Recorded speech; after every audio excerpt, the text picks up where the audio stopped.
Terry, you and I were on a retreat with the faculties of Luther Seminary and Wartburg Seminary a We couple were. weeks ago, and talking about the Lutheran confessions in today, right? Today's world. Yeah. And one of the things that struck me is you read through those documents from from that period of time from the 16th century is, Martin Luther and the other reformers lived in a universe, a cosmology in which God's action was unquestioned. I mean, they were afraid of God acting. There was a fear of the Lord, right? And that is, of course, throughout Scripture as well.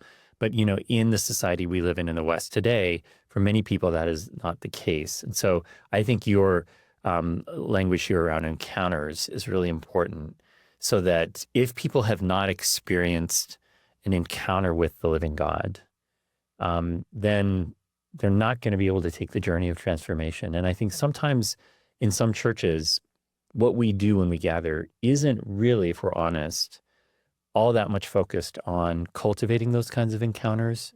And I think some of the churches that are growing and thriving have a kind of focus on that, or an expectation, I would say, around that, whether it be through worship that's passionate, whether it be through just stories that are being shared around how is God showing up in your life. But there's an expectation. So I think that's an opportunity for all churches to really key into, if the culture forms people not to expect God to show up and interact with them. And part of what we need to learn in our society is to trust in God's agency and presence and leadership. How might we shape the gathered life of the community around that? And not in ways that are emotionally manipulative or whatever, but really are I think, passionate and connect deeply into those vulnerabilities and longings that we have.